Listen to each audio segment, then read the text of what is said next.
Welcome to this unique interview here with Dave Lane of Evolve Publishing. Dave wants to go over some editorial guidelines, so I'm going to hand it off to him and let him get started. Howdy, Dave. All right, thanks, Tim. Yeah, we've had some pretty good responses to our previous discussions. Authors who are thinking about submitting to Evolve Publishing have found these videos helpful. And so I thought one of the things I'd like to discuss is exactly what we look for in a work that's submitted and what sort of editorial guidelines we're applying, what's important to us, and really what drives the finished product, that quality commitment that we make to our readers and to really our entire team.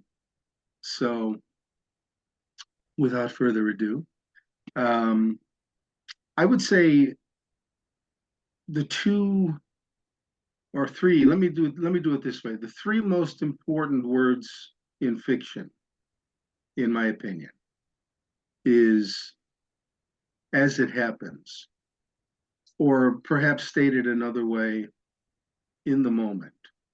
What do I mean by that? Well, it means that we want the reader to be able to experience the story as if they were a peripheral character standing on the outside, watching it all unfold as it happens. In other words, we want to keep them in the moment at all times. And to do that, we need to create what I like to call a visual presentation, where the reader can truly just sort of see the story unfold in their mind's eye. Now, there are certain elements of prose that contribute to that, and there are certain elements that work against us. And so we try to find as many of those elements in our editorial process that are working against us and replace those with, I hate to just say better prose, but I guess that's what I'm looking for, is better prose, prose that is more visual in its presentation. And so what are some of those key elements? Well, number one is not reverting to all tell and no show. You know, authors hear all the time, if they do any sort of research on their craft, show, don't tell. But I hear from a lot of authors who say, okay, great. What does that mean? Well, it means that you're applying those elements in a way that is keeping it visual for the reader. So you don't want to, for example, tell the reader that something happened. You just want to show it happened. So we have in some of our articles that we have posted under our submissions tab at our website, we have a tab called Resources for Writers. And there are a series of articles by both me and Rob Grindstaff. And in some of those articles, we address this specifically, and we provide some specific examples. But if you tell the reader, I'm just going to come up with a wild example just off the top of my head. If you tell the reader, you know what, I'll pull something right out of maybe my book. You tell the reader, well, she drowned in the river. Okay. Blah. It's kind of boring, right? On the other hand, if we're there with that character as she's struggling in the water, she's trying to break free from the current, and we feel and see her fear as it unfolds, and we experience the terror with her as she's approaching this dam, that she knows that if she goes over the dam, she's finished. She won't be able to survive. And if we're laying that all out in a way that the reader is witnessing it, is seeing it happen, then you've created a very powerful moment. If, on the other hand, you say, oh, poor Mary, she drowned in the river. Ah, I mean, that's just dull. So if Mary's drowning in the river was an important part of the story, show us. Let us experience that with her. Um, let us feel that fear. And it's really critical that you keep us in that moment as if we're in the water with Mary. And that's what I mean by show, don't tell. I think you made a When good point. What's that? Dave, I think you made a good point. Just that small little aspect of we show the important parts and tell the non-significant parts. I think for me, I've taken that advice overboard in the past and shown everything, including long action scenes that have worn out the reader. So I just wanted to mention I found that point helpful, that we're not showing everything. It's the important things that we're kind of slowing down on. Any moment in the story where you want to have an emotional impact on the reader, I think that's the key. That's where you want to show them. If on the other hand, it's just sort of some sort of expositional segment or setup piece for something else that's more important, then you can back off a little bit. You don't have to get too crazy. So it's really, as an author, you're examining a particular segment in your piece. The question you have to ask yourself is, what do I want the reader to feel and experience here? Is it really important? Is this a place where I want the reader to, chew the nails and think, oh my God, what's going to happen now? Then it's important to really do that deep dive. On the other hand, if you say, yeah, this isn't all that important, this is just sort of some setup for what's coming later. Okay, keep it simple, move on. So what is the emotional impact that you want to place upon the reader? And if it's a big one, then show it. Let us experience it as readers, as it happens. It's very important. Otherwise, it just falls flat.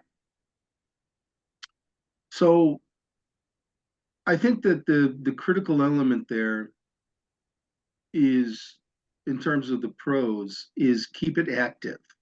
In other words, use action-centric verbs in building that particular part of the prose. And when I say action, I don't mean it has to be breakneck. Oh my God, look what just, explosion over here and, shooting over there and look, dinosaurs. No, no, no. I'm saying just even a verb as simple as walk or swim or crawl. These are not breakneck action verbs, but it's something that we can see, and that's the critical part. Can we see it in our mind's eye? Can we experience it with the character? So use action-centric verbs in lieu of what I like to call those nasty SOBs, state of being verbs. So if you have an important segment and you want the reader to really feel it, really experience it, don't weigh it down with a bunch of this was that and they were this and was were. Blah. We can't see it. Nobody ever saw a was or experienced a were. There's nothing to visually engage the reader there. So if you want a powerful segment, what you should not be doing is loading it down with a bunch of was and were. Keep those nasty SOBs away from those powerful scenes and keep it action-centric. It just means that you're utilizing verbs that we can see in our mind's eye. And it's not all was adjective, were adjective, was adjective, because that's just dull as milk toast. And again, If you're in some sort of expositional segment where, this isn't really that important, we're just sort of setting something up. Okay, maybe that's where the was and wers are not as critical. But when you're really trying to punch the reader right in the face with some sort of a high emotional, high impact action scene, the was and the were will kill you. Additionally, keep it strong and direct. And by that, I mean, don't don't throw a bunch of passive voice out there. Don't start, tossing around infinite verb phrases where your opening sentences with the ing verbs. Standing in the middle of the forest under the moon on a cool night with clouds barely covering the moon, she did this. Well, holy cow. We got to now draw the connection from standing to she. And it's like the standing, the action took place a minute ago. Now we finally have, that was the action. Now we finally have an actor. So don't give us an act without an actor. Keep it strong and direct. Avoid those infinite verb phrases wherever possible. And a lot of authors, Tim, I have to say, they think, well, I'm going to use this because I just want to mix up the structure. I don't want it to all be, she did this, she did that, she did this, she did that structure. And I appreciate that sentiment, but there are better ways to mix up that rhythm and flow of the prose than throwing out a bunch of infinite verb phrases that just kind of jar the reader out of the moment. We talk about keeping the readers in the moment at all times. Every time you use that infinite verb phrase or passive voice, you're taking the reader out of the moment because at some point they're going to have to pause and they're going to have to make that connection. Now, maybe that just takes a second or two. Okay. Nonetheless, you've dampened the emotional impact of that segment because you've taken them out of the moment and you've forced them to go back and make a connection that should have been clear in the first place. So keep it strong and direct and keep it moving forward. Let us always know who's on stage at all times. So nobody's acting, or let me put it this way. There are no acts unless there's an actor doing them. So that's very important. Passive voice and infinite verb phrases, by the way, are what I like to refer to as an act without an actor. Something happens, but nobody's actually doing it. So it always creates that psychological disconnect, even if it's just momentary. You don't want to do that to readers. Let's keep them in the moment at all times. So I highly recommend. I think maybe 3 articles on that resources for writers page at our website, specifically about show, don't tell, with real examples of, this is bad, here's a better alternative. I believe Rob has at least 1 or 2 out there also about the show, don't tell. Show, don't tell is sort of it's kind of a big umbrella, and there are a number of elements of prose that fall underneath there that, taken as a whole, create that show in lieu of tell. So there's a lot there, but I think seeing practical examples of this is bad, here's a better way to do it, really helps to cement that learning process for authors. So I really recommend those articles. I think when we talk about our editorial guidelines, another big one is dialogue. Stephen King, in his book on writing, which I highly recommend, by the way. You've read that one, haven't you, Tim? Still there? Sorry, I was muting myself. Yes, I've read that one. Okay. Yeah, on writing, Stephen King has a line in there that's kind of clever. I think he says he paraphrases Karl Marx, and he says the road to hell is paved with adverbs.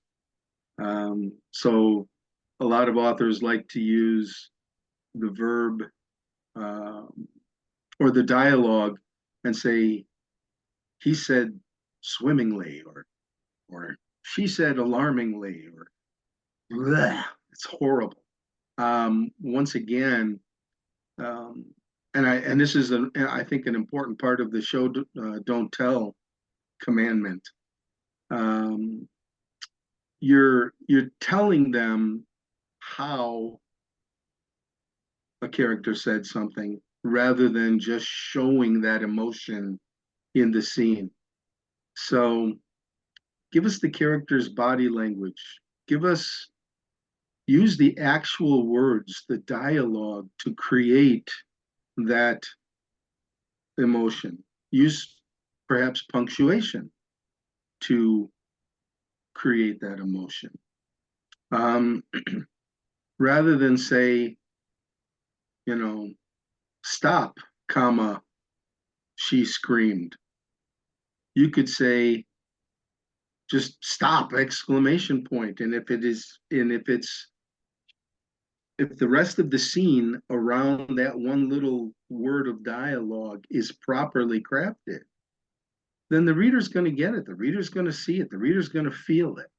So you don't have to necessarily use dialogue tags to explain the emotion. In fact, you almost never should. If you're doing that, you're in telling mode. Rather, you want to build the scene out where the emotion is already there, so that when the dialogue occurs, we're hearing that emotion because you've painted that picture for us already. So don't get lazy and decide you're not going to build that scene out and you're just going to, you know, tell us that the character was alarmed when they said it. No, show us the alarm. What led up to that alarm? What was the provocation, if you will, that caused that character to be alarmed? And then when she responds, you won't have to tell us that she's alarmed. We'll know because, again, we're experiencing it with her, the character. That's what we want. We want to experience the story as it happens. And supporting your dialogue with action leads and inserts is critical um, to really building that out for readers. Don't don't shortcut that and think that by throwing a bunch of adverbs out there that you will accomplish the same thing in fewer words. No, you'll have fewer words, but you won't accomplish the same thing. You'll be telling, not showing, and you will not be building that emotional impact for the reader. So beware dialogue tags. I'm a big fan of John said, Mary said, he said, she said. There you go. Those when you have to have the dialogue tags, that's enough. He asked, and a lot of times you don't need to say the character asked because if they're saying something and ending it with a question mark, well, obviously they're asking a question. Why do you have to tell us they asked? We can see, we can read. So when we look at submissions, I can tell you that I look at the way dialogue is crafted. And if it feels unnatural to me and it feels forced and it feels like it's um, just dull, then yeah, we're not going to be interested.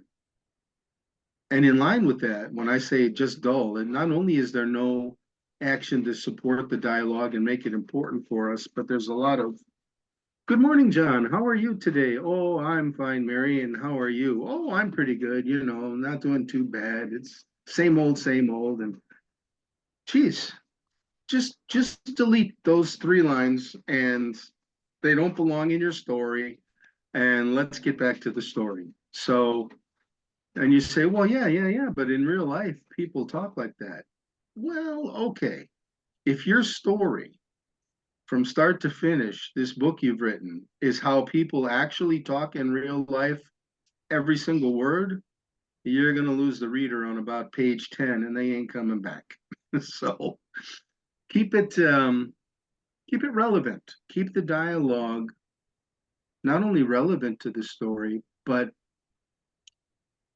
part of the story, moving the story along. If the dialogue is not building on your story or building on your character, then it probably doesn't belong. It needs to do one of those two things, or building on character relationships. If it's not doing that, then it's probably just dull placeholder and should go.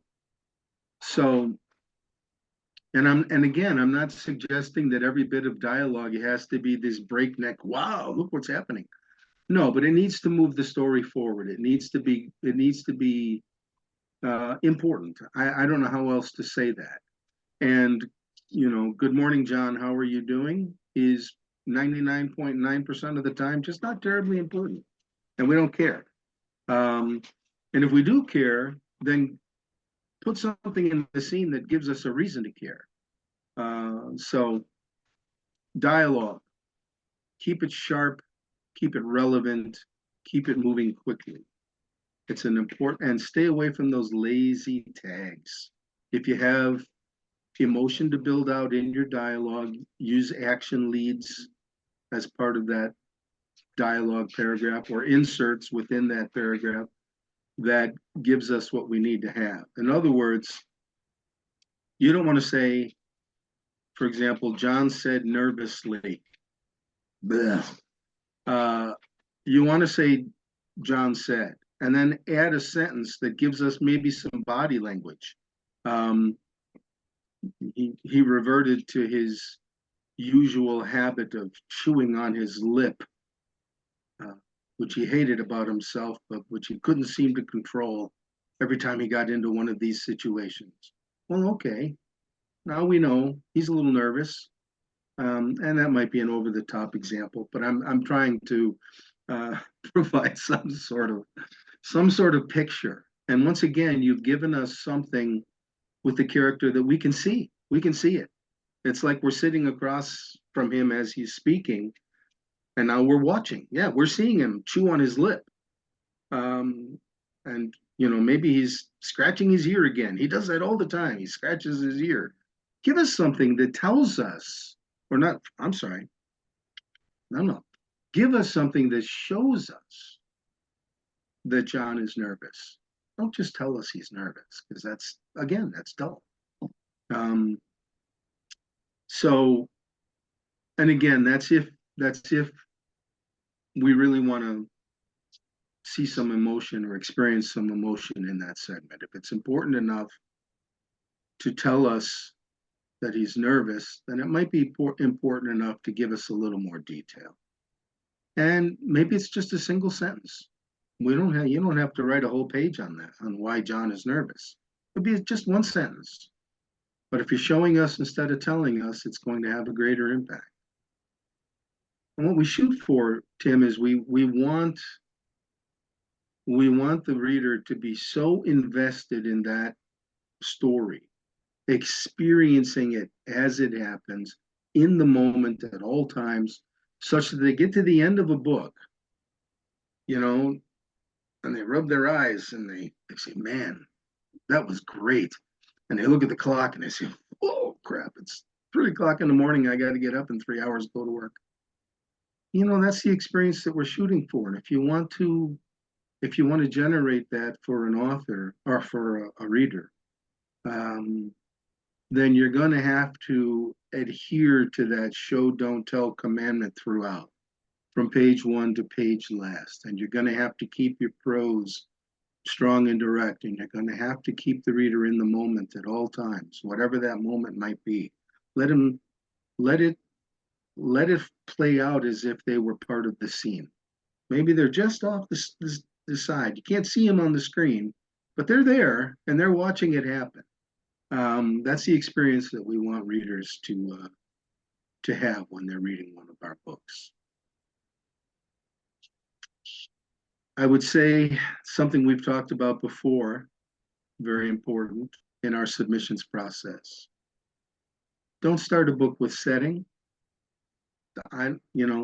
On a beautiful sunny day on the hillside, the flowers were blooming and the birds were chirping, and I'm already snoring and looking for the next submission. Sorry. So started out with let something happen and let it be as important as and impactful as it can be. Um, as we've talked before, I like to say, punch the reader right in the face, right from the start, man. First sentence, great. First paragraph, okay.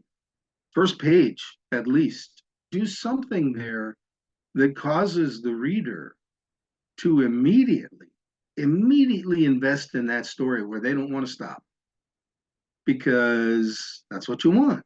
You don't want them to stop.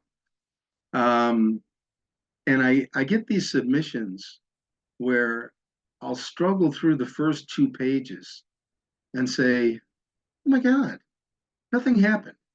I just read 2 pages and I don't know why. Absolutely positively nothing happened. Why do why do I care to read the third page? I don't. And that submission is toast. I'm going to send a rejection letter. And by the way, readers are going to have the same response. Readers are going to say, why do I want to read the third page? I just wasted 2 pages of time. Nothing happened. So once upon a time, maybe, I don't know, 100 years ago, readers would put up with some of that. Um, but nowadays, everybody is looking for the bam, bam, bam, bam, pow. Um, you need to start them out fast and you need to engage them immediately. You need to give them something that they can see. And there goes my wife in the middle of the video. Sorry.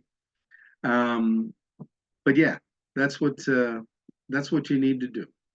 So, what else, Tim, can you think of that we need to maybe focus on for authors who are thinking about submitting to us and want to make sure they're doing it right? Sort of, maybe you've already talked around it, but the like read and response, or what's that famous? So I found that sometimes as I'm editing my stuff, I'll have information, but then the POV character hasn't responded to it. And so it's almost like as a reader, you haven't engaged because the character you're seeing this through hasn't truly experienced it.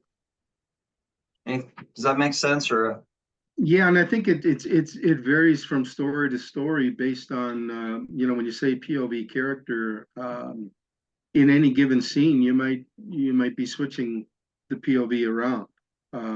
So when we talk about POV character, I think it's important that we remember that we're talking about in that particular moment and in that scene. It may not be the protagonist, for example. The POV character may be somebody entirely different at that moment. I mean, I use my own book as an example. I have ultimately, I guess I would say 4 POVs in Forgive Me, Alex. The 2 primary ones are the protagonist, Tony Hooper, and the antagonist, Mitchell Norton. But I also have at least one entire chapter and perhaps a couple of other segments where Frank Willow, who's a supporting character, we're in his POV. I have what I call sort of news reports, if you will, where we have a more general POV. So I think that in terms of response, the question I would have is who's that action important to in that part of the story? And who are we expecting a response from? If we are in a particular character's POV and you're showing something that they're seeing happen from some other character or whatever it may be, that scene, um, is it critical that the response come right then and there? Or is that part of the buildup that is going to be an important setup for a response that's coming later in the story? So I'm not sure there's one set answer to that, because I think that every story and every character is going to be unique. And I will tell you that as an editor, and I look at those, I, if I find myself saying, okay, but then what? Like, all right, we have an unanswered question here. I need an answer right now. Then yeah, we're gonna push for that response. On the other hand, if I say, well, that's interesting, I wonder where that's going to lead later, then okay, I'll be patient for a certain amount of time or a certain part of the story, with the expectation that that response is going to come at some point. Now, if that response never comes, then probably I'm going to feel that void. So I think the question is, when does the response need to occur? Um, I don't know if maybe I rambled a little bit there, but No, you're fine. It is, yes, certainly case by case. I sometimes it's an internal thing that's in the narrative that just shows that the character has thought about maybe something that's happened, so that we as a reader are connecting with how they're responding. It's not always something that the other characters would see. Um, yeah, that's fine. I don't have any examples specifically. When we post this, we're going to have the link to the articles page with links to what we've discussed. We've covered show don't tell, infinite verb phrases, a little bit on mixing up your sentence structure.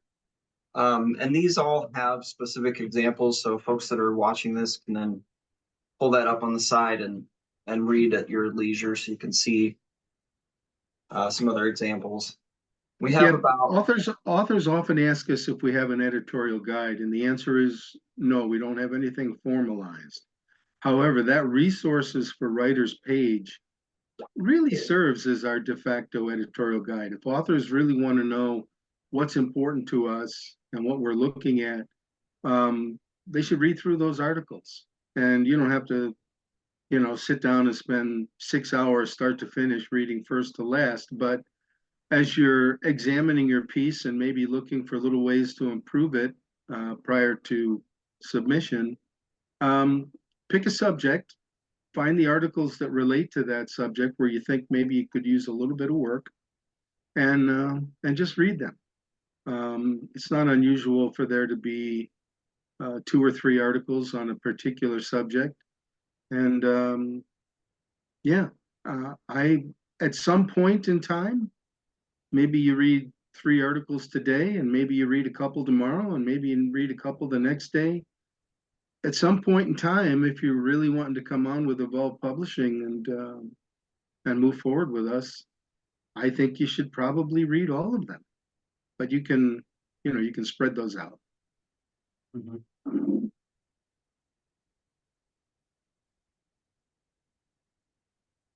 Those were really the biggies, Tim. I think I just want to really drive home those what I think of as the 3 most important words in fiction, which is as it happens. If the story is unfolding in such a way that the reader can experience it as it happens, then you have a fully engaged reader who, assuming all else is good with the story, is going to end up finishing the book and having loved the book. And obviously, that's what we're shooting for. So, as an author, drill those 3 words as it happens into your brain and focus your prose in such a way that you're supporting that effort. Not just to get accepted by Evolve Publishing, but which, if you're submitting to us, I assume you want to be accepted, but to be accepted by ultimately everybody who reads your book. You want them to be fans. You want them to say, man, that was wonderful. You want them to post a great review. You want them to come back and read your second book and your third book and your fourth book. And if you give them that kind of an experience with the first one, then your odds of ultimate success are much, much greater than if you don't take the time to really give it your best. So give it your best. Take the time and make it right.